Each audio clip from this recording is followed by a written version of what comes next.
दादा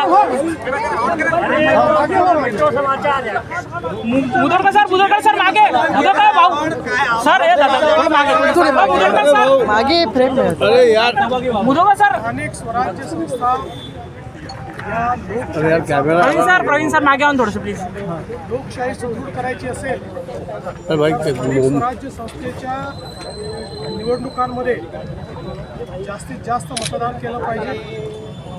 मी नेहमी असं म्हणतो की मतदान जो आहे हा केवळ अधिकार नाही आहे, ते आपलं कर्तव्य देखील आहे.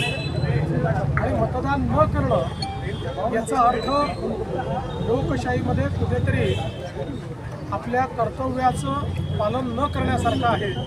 आणि म्हणून मी मतदान केलेलं आहे आणि सर्वांना विनंती करतो, सगळ्यांनी मतदान करावं, भरघोस मतदान करावं. चांगलं मतदान झालं तर चांगले लोक निवडून येतात, त्यांनीच विकास होतो. चांगली शहरं तयार करायची असतील तर महाराष्ट्रातल्या 29ही महानगरपालिकेतील सर्व जनतेला मी आव्हान करतो, मोठ्या प्रमाणात मतदान करा. हल्ला झाला नागपूरमध्ये, तुमच्या उमेदवार हल्ला झाला, गालबोट लागला लोकशाहीच्या या उत्सवाला. वाईट प्रकारे आमचे उमेदवार श्री भूषण शिंगणे हे ज्यावेळी गोरेवाडाला गेले होते त्यावेळी त्यांच्यावर काँग्रेस पक्षाच्या काही लोकांनी अतिशय भ्याड हल्ला केला. त्याचा हात फ्रॅक्चर झाला, सोबत त्यांचं डोकं फोडलं. लोकशाहीमध्ये निवडून येता येत नाही म्हणून ठोकशाही करायची हे अतिशय चुकीचं आहे. पण त्यांनी किती हल्ले केले तरी देखील त्याचा परिणाम होणार नाही. लोकशाही देवेंद्र शाहीच्या ऐवजी मार्कर पेन यावेळेस वापरण्यात येत आहे, तो पुसल्या जातोय असा आरोप होतोय. राज ठाकरे यांनी आरोप केलाय आणि अनेक ठिकाणी काही घटनाही समोर आहे. असं आहे की पहिल्यांदा तर या सगळ्या गोष्टी इलेक्शन कमिशन ठरवतं आणि यापूर्वीही अनेक वेळा मार्कर पेन वापरलेला आहे. तथापि ऑब्जेक्शन असेल तर इलेक्शन कमिशननी त्या संदर्भात लक्ष द्यावं. मात्र मला असं वाटतंय की काही लोक याचा निकाल प्रिएम्प्ट करून निकाल आल्यानंतर कशाला दोष द्यायचा याची तयारी करतायत, हे मात्र स्पष्ट दिसत आहे. विकासाचा मुद्दा काय चालणार आज महाराष्ट्रात? महाराष्ट्रामध्ये केवळ आणि केवळ विकास चालेल. महाराष्ट्र विकासाच्या पाठीशी आहे. महाराष्ट्रातली जनता विकास डोळ्यासमोर ठेवूनच या ठिकाणी मतदान करेल, हा मला विश्वास आहे.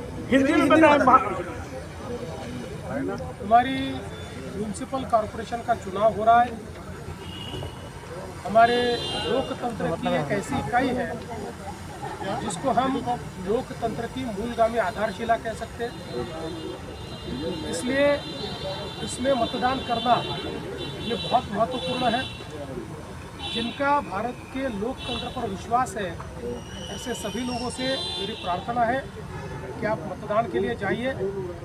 मैं ऐसा मानता हूँ कि मतदान ये केवल आपका अधिकार नहीं है, तो ये आपका कर्तव्य भी है. लोकतंत्र में अगर हम अच्छा शासन चाहते हैं तो हम मतदान के लिए जाए.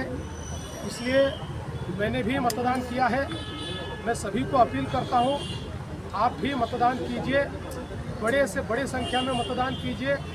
कोई भी अपने घर पे नहीं रुके, सभी लोग लोकतंत्र के इस उत्सव में सम्मिलित हो, ऐसा मैं सबसे निवेदन करता हूं. मुख्यमंत्री जी, बीजेपी के उम्मीदवार पर हमला हुआ, बीजेपी के उम्मीदवार पर हमला हुआ और ये चुनाव आप पे भी काफी टीका टिप्पणी की गई, मिमिक्री की गई. किस तरह चुनाव जा रहा है, क्योंकि उम्मीदवारों पे भी हमले शुरू हो गए हैं. देखिए, नागपुर के हमारे उम्मीदवार श्रीमान भूषण शिंगणे, इनके ऊपर कांग्रेस के लोगों ने जानलेवा हमला किया.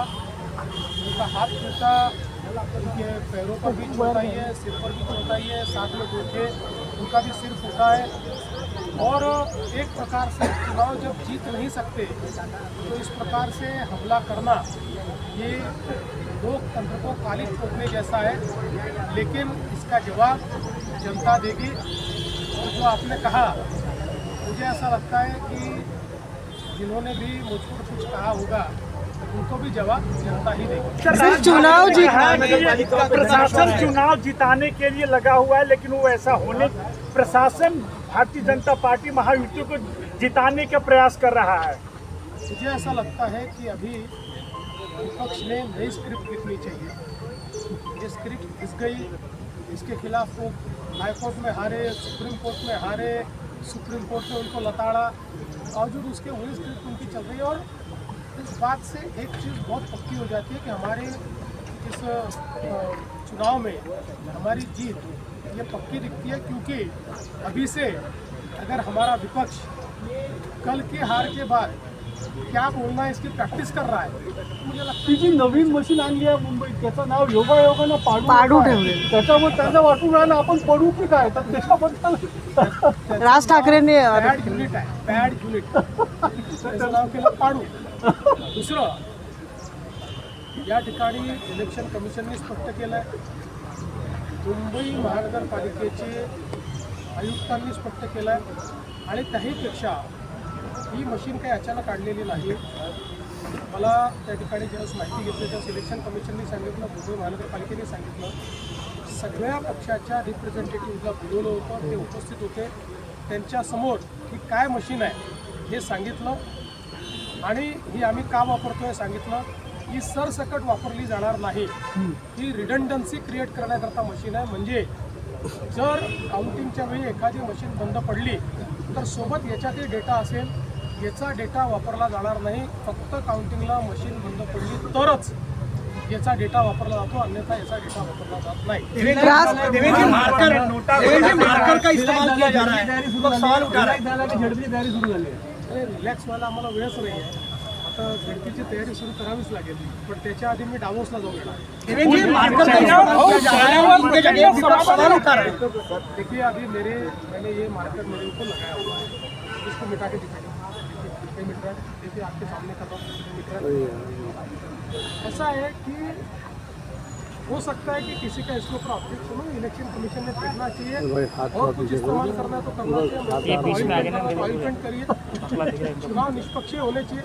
लेकिन हर चीज़ पर इस प्रकार से इशू तैयार करके मानो हमारी जो लोकतांत्रिक संस्थाएं हैं उन संस्थाओं के ऊपर एक प्रकार से प्रश्न चिन्ह निर्माण करना गलत बात. उन्होंने ये भी कहा था कि विधानसभा के समय में इसका वापर नहीं किया गया.